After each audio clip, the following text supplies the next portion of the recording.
এই জুলাই অগাস্টে, এখানে কিন্তু গুরুত্বপূর্ণ নিয়ামক ভূমিকা পালন করছে হিজবুত তাহরির। এবং প্রফেসর ইউনূস তাদেরকে ব্যবহার করেছেন, কিন্তু ঠিকই ক্ষমতায় আসার পরে তারা আবেদন করা সত্ত্বেও তাদের উপর যে ব্যানটা হাসিনা সরকার আরোপ করেছিল সেটি কিন্তু লিফট করা হয়নি। আজকে ঐক্যমত্য কমিশনের বৈঠক ছিল, সেই বৈঠকে জামাত যায়নি, কেন যায়নি? দেখুন, জামাত হচ্ছে সবচেয়ে পুরনো রাজনৈতিক দল এই অঞ্চলে, এবং তারা নানান ঘাত প্রতিঘাত সার্ভাইভ করতে সক্ষম হয়েছে। দে আর গুড সার্ভাইভার্স, এবং সবচেয়ে অর্গানাইজড, সবচেয়ে আপনার যেটাকে আমরা বলি, অডিওটাতে কোনো সমস্যা হচ্ছে না, ওই একটা কল ঢুকে পড়েছিল, ওটা আমি ধরি, যা হয় আর কি সেলফোনে। তো যেটা বলছিলাম, সবচেয়ে পোর খাওয়া ব্যাটল হার্ডি দল এটি, এবং ক্যাডার বেসড, এবং মীর কাসেম আলী প্রয়াত, তিনি যখন এই ইসলামী ছাত্র সংস্থা থেকে আপনার এটিকে ইসলামী ছাত্র শিবিরে রূপান্তর করলেন, পরে আপনার রাবেতাতুল আলম আল ইসলামী আর কান্ট্রি র্যাপ হিসেবে যে অভিজ্ঞতা অর্জন করলেন, তার উপর ভিত্তি করে জামাতকে এটা কর্পোরেট কালচারে রূপান্তরিত করবার প্রক্রিয়া শুরু করলেন। তিনি দিগন্ত টেলিভিশন চালু করলেন, তিনি নয়া দিগন্ত প্রিন্ট মিডিয়া চালু করলেন, এবং এখানে দৈনিক সংগ্রাম বলে জামাতের মাউথপিসটা ছিল দীর্ঘদিনে, সেখান থেকে আপনার সালাউদ্দিন মোহাম্মদ বাবর, যিনি নিউজ এডিটর ছিলেন, তাকে এনে নির্বাহী সম্পাদক বানিয়ে দিলেন দিগন্তের। এবং এই দিগন্ত টেলিভিশন আপনার নতুন একটা ধারা তৈরি করলো, যেখানে আপনার আওয়ামী লীগের অ্যাডভাইজাররা পর্যন্ত গেস্ট হিসেবে আসা শুরু করলেন। আপনার মোহাম্মদ জমির ফর এক্সাম্পল, আপনার যিনি বৈদেশিক বিষয়ে দেখাশোনা করতেন, তারপরে জি না, মোহাম্মদ জমির আপনার অ্যাম্বাসাডার জমির, ওনার ভালো নাম মোহাম্মদ জমির। তিনি আমি বুঝতে পেরেছি, কিন্তু আমি ভাবছিলাম যে বিএনপির নেতা মোহাম্মদ জমিরের কথা বলছেন। না, ওনার কথা বলছি না। আর আপনার বঙ্গবীর কাদের সিদ্দিকী, তিনি তো অ্যাঙ্করই হয়ে গেলেন, এখানে রীতিমতো প্রোগ্রাম করা শুরু করলেন। তো ফলে এক ধরনের অ্যাকোমোডেশনের একটা কালচার, কর্পোরেট কালচার আমরা যেটা দেখি, সেটা কিন্তু এখানে পরিদৃষ্ট হলো। এবং আমাদের প্রয়াত, ভুল হবে, দিগন্তে টিভিতে খুব কমই অন্য ঘরানার লোকেরা যেতেন। আপনি দুজনের নাম সঠিকই বলেছেন, কিন্তু তারা তো আওয়ামী লীগের সঙ্গে আর সরাসরি সম্পৃক্ত ছিলেন না। ধরেন, আমি যেটা বলতে চাচ্ছি, মুক্তিযুদ্ধ করেছেন, মুক্তিযুদ্ধের সপক্ষে অবস্থান গ্রহণকারী ব্যক্তি দুজনের নাম বললাম আমি, আরো অনেকেই গিয়েছেন। তো ফলে না, আমাদের কিন্তু বিষয়টা বুঝবার চেষ্টা করতে হবে। মানে প্রিকনসিপ্ট কোনো নোশন নিয়ে যদি আমরা আগাই বিশ্লেষণে, তাহলে কিন্তু ভুল হয়ে যাবে। জামাতের এই যে অবস্থানটা, সেটা আপনার বুঝবার জন্যে তাদের নেটওয়ার্কটা, তাদের নেটওয়ার্কিংটা, সেটা কিন্তু সমগ্র উপলব্ধি করতে হবে। তো তারা কর্পোরেট কালচারে অবগাহন করায় ট্র্যাডিশনালি সংগ্রাম যেভাবে পরিচালিত হতো, দৈনিক সংগ্রাম, সেই মাইন্ডসেট থেকে, সেই ঘেটটুক থেকে তারা বেরিয়ে আসলেন বৃহত্তর অঙ্গনে, এবং আপনার বেশ কয়েকশো আপনার তরুণ আইনজীবীকে পাঠিয়ে দিলেন লন্ডনে, পার্টির খরচায়, স্পন্সরশিপে। তারা দলে দলে আপনার বারেট ল করে ফেললেন। তারাই কিন্তু এখন ম্যানিং করছেন অনেক জায়গা। এই ইউনুস রেজিম আসার পরে আপনার যে মানবতা বিরোধী অপরাধ ট্রাইব্যুনাল থেকে শুরু করে সর্বত্র কিন্তু তাদেরকে আপনি পাবেন।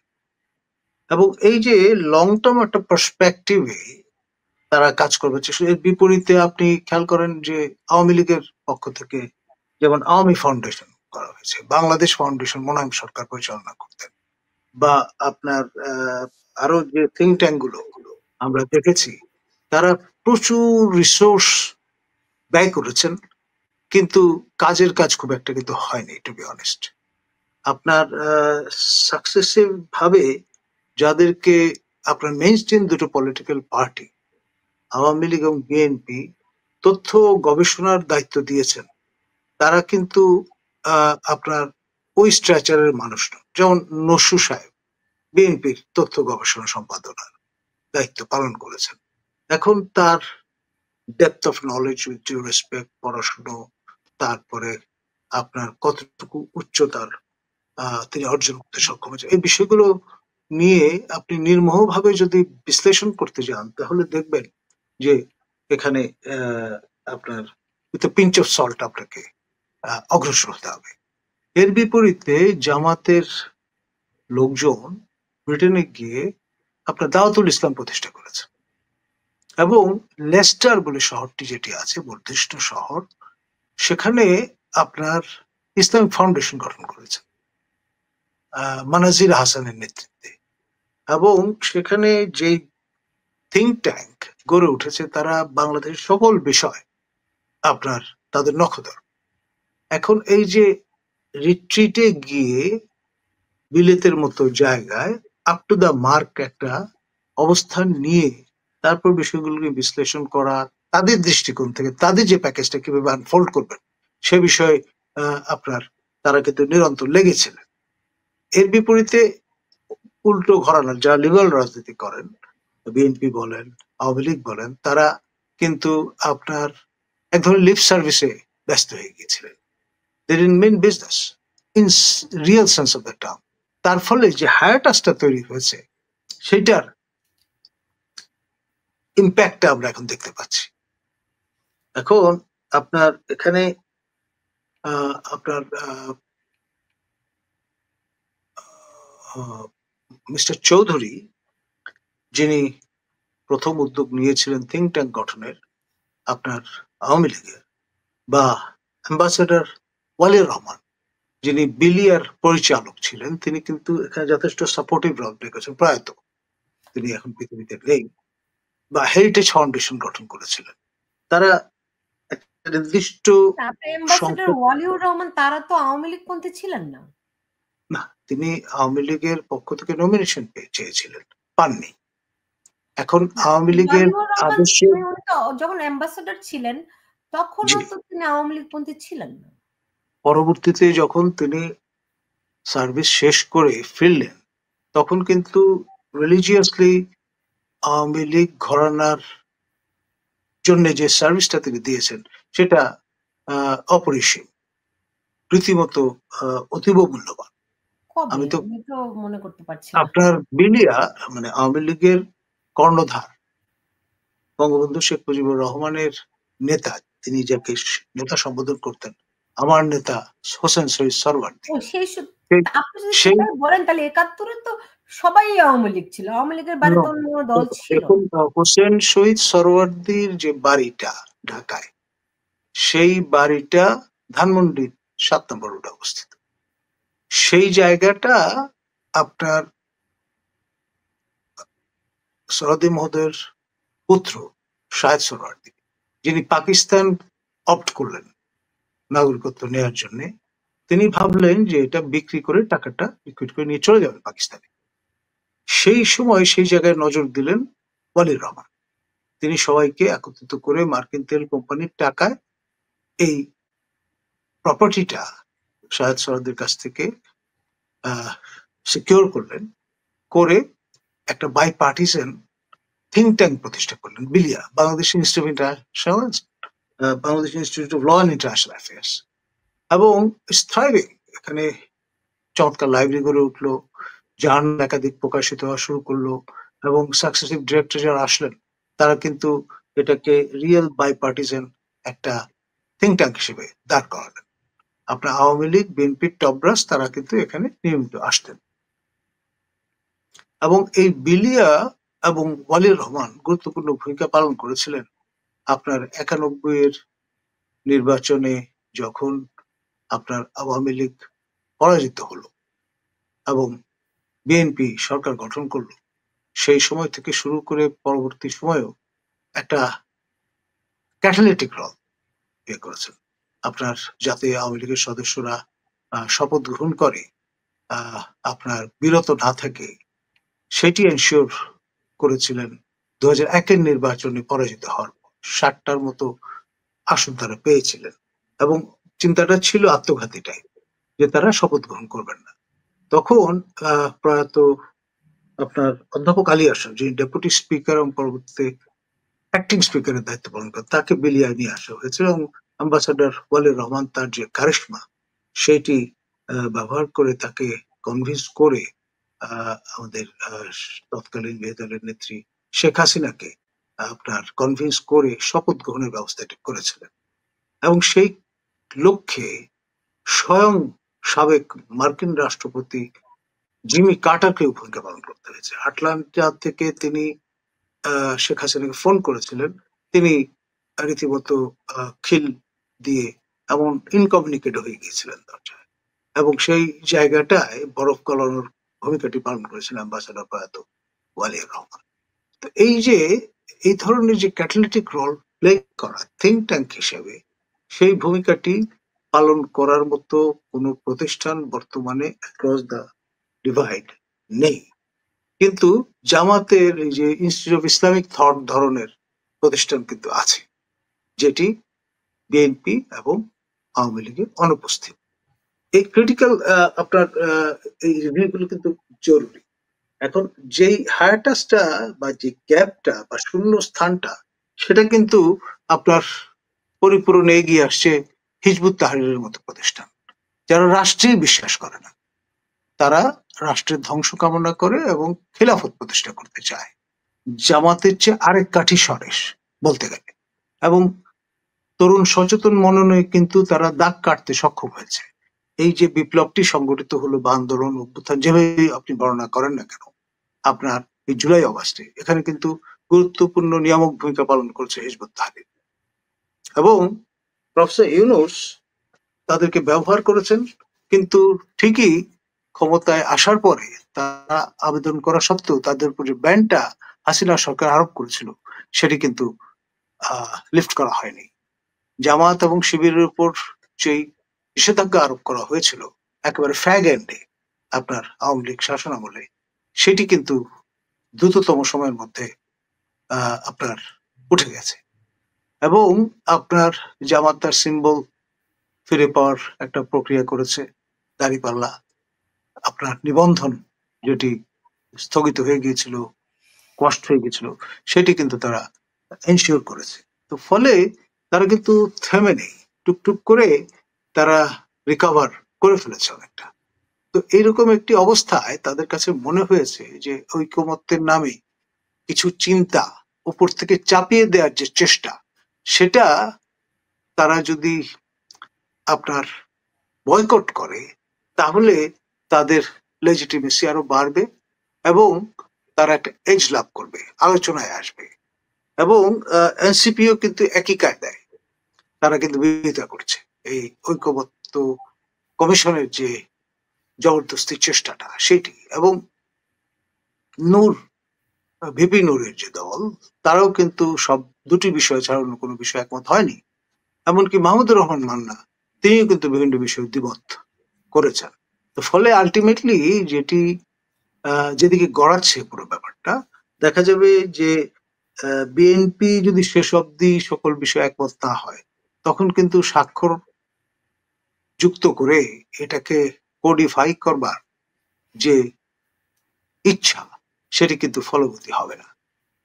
আর আপনার জুলাই সনদ ঘোষণা যাই বলেন না কেন, এটি যদি তারা করতে সক্ষম হন, তাহলে আপনার রাষ্ট্রের খোল নিচে সবই কিন্তু পাল্টে যাওয়ার কথা। কারণ সেটা হবে আপনার বর্তমানে যে সংশোধিত শাসনতন্ত্র বা সংবিধান আছে, সেইটির রিপ্লেসমেন্ট।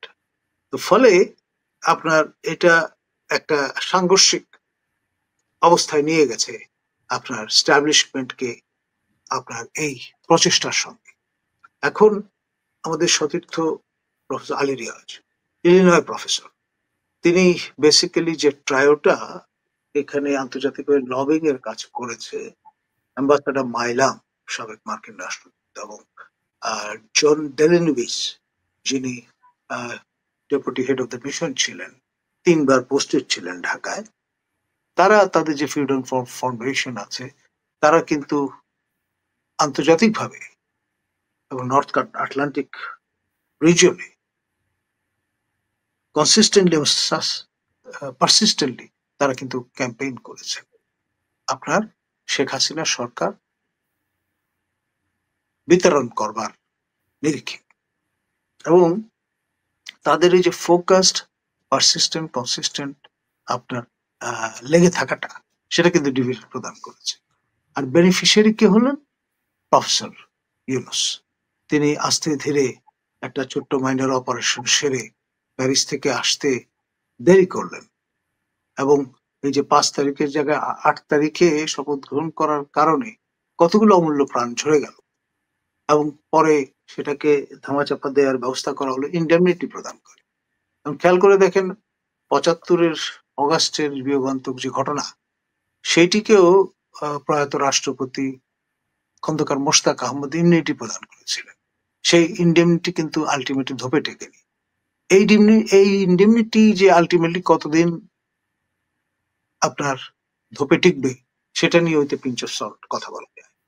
আসলে আপনার গণবিরোধী কোনো কালাকানুন, চিন্তা, কোডিফিকেশন, সেটা কালের বিচারে কখনো উত্তীর্ণ হয় না। এটাই রিয়ালিটি, এটাই পৃথিবীর ইতিহাস তাই বলে।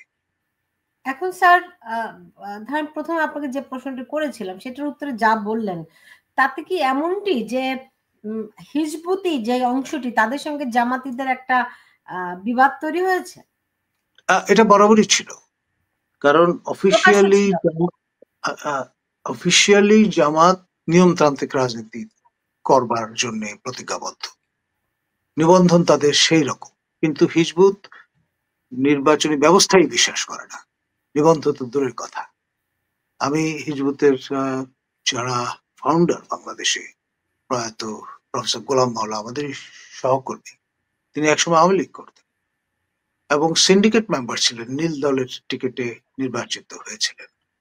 তিনি মগজ ধরাই হয়ে আসলেন ব্রিটেনে পড়াশোনা করতে গিয়ে, এবং এই ইসরায়েলের রাজধানী, যেটা তারা বলে eternal capital of Israel, Jerusalem থেকে কিন্তু হিজবুতের উৎপত্তি। সেখান থেকে এক্সপোর্টেড হয়েছে টু দ্য ইউনাইটেড কিংডম, এবং ইউনাইটেড কিংডম থেকে এক্সপোর্টেড হয়েছে টু বাংলাদেশ। এখন আইবিএ হচ্ছে আমাদের ফ্ল্যাগশিপ ইনস্টিটিউশন, ঢাকা বিশ্ববিদ্যালয়। সে আইবিএ অ্যাসোসিয়েট প্রফেসর পর্যন্ত উন্নীত হয়েছিলেন মহিউদ্দিন, তিনি সেকেন্ড ইন কমান্ড ছিলেন আপনার হিজবুতের। তো এইভাবে হিজবুত আপনার ইন্টেলিজেন্সিয়া কে আকৃষ্ট করতে সক্ষম হয়, এবং আপনার ইয়াং পিপল যারা প্রাইভেট ইউনিভার্সিটি গুলোতে যথেষ্ট রকমের ইনরোড তারা তৈরি করতে সক্ষম হয়। আবার এই যে নর্থ সাউথ ইউনিভার্সিটির সেটির প্রো ভাইস চ্যান্সেলর পর্যন্ত দীক্ষিত হয়ে যান, এবং তারা মিলে এগুলোর কথা বলছেন। আপনি তো আপনাদের সেনাবাহিনীর দিকে তাকানো দরকার। পৃথিবীর যেসব জায়গাগুলোতে হিজবুত, আমি আসছি সেখানটায়। আপনার হোলি আর্টিজেনের যে ঘটনাটি ঘটেছিল বেসিক্যালি হিজবুতের পরিকল্পনায়, এবং সেখানে নর্থ সাউথ ইউনিভার্সিটি গুরুত্বপূর্ণ পিভটাল রোল প্লে করেছে। এখন হিজবুতের স্টেটের অবজেক্টিভ হচ্ছে তারা সামরিক অভ্যুত্থানের মাধ্যমে ক্ষমতা দখল করতে চায়, সামরিক বাহিনীকে কাজে লাগিয়ে ক্ষমতায় আসতে চায়। তো সুতরাং এটি খুবই তাৎপর্যপূর্ণ বিষয়। এবং এখানে এই ধরুন 2009 আমার যদি মনে পড়ে, যে কু অ্যাটেম্পটা হয়েছিল, যেটি নস্যাৎ করে দেওয়া হয়, আপনার আমার খেয়াল আছে খুব উচ্চ কণ্ঠে তৎকালীন মাস্টার জেনারেল মাসুদ রাজা তিনি বলেছিলেন যে অভ্যুত্থান প্রচেষ্টা নস্যাৎ করে দেওয়া হয়েছে। এখন সেই অভ্যুত্থান প্রচেষ্টার বাই প্রোডাক্ট হচ্ছেন মেজর জিয়া, যিনি অ্যাবসকন্ডিং। কিছুদিন পর তার ভাষ্য পাওয়া যায়, এবং তিনি ভীষণ রকমের লোনলি ক্রুসেডারে পরিণত হয়েছেন। তো এই যে আপনার দৃষ্টান্তগুলো তৈরি হয়েছে সেগুলো কিন্তু খুব আপনার লিবারাল ডেমোক্রেটিক এনভায়রনমেন্টের জন্য বড় আপনার থ্রেট হিসেবে বিবেচিত হচ্ছে ইন দ্য ওয়েস্টার্ন ওয়ার্ল্ড। এখন হিজবুত যেহেতু গণতন্ত্রে বিশ্বাস করে না, হিজবুত নির্বাচন ব্যবস্থায় বিশ্বাস করে না, হিজবুত রাষ্ট্র ক্ষমতা দখল করতে চায় বন্দুকের জোরে এবং সশস্ত্র বিপ্লবের মাধ্যমে, ফলে পুরো বল গেমটাই ডিফারেন্ট। এবং মজার ব্যাপার হচ্ছে প্রফেসর ইউনূস এবং তার যে রেজিম, তারা কিন্তু হিজবুতকেও কাজে লাগিয়েছেন। ক্ষমতাটাতে মসনদে বসে হুকুমতে ইউনূস শাহী চালু করেই তারা কিন্তু চুপটা উল্টে ফেলেছেন।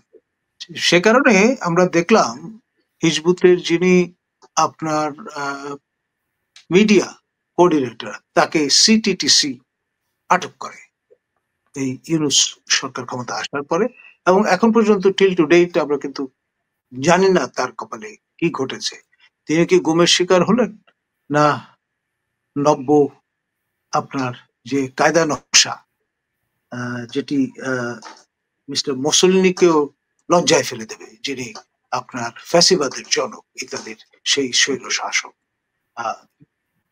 নতুন কায়দায় এই যে ফ্যাসিবাদ বিপণনের যে চেষ্টা, সেটি নিয়ে কিন্তু হিজবুত যথেষ্ট পার্ট আউট। কিছুদিন পরপরই তারা বিবৃতি প্রদান করছে এবং দেয়াল গাত্রে তাদের পোস্টার সেটে দিচ্ছে সর্বত্র, সবার নাকের ডগায়, এবং আনএবেটেড ভাবে এটি চলছে।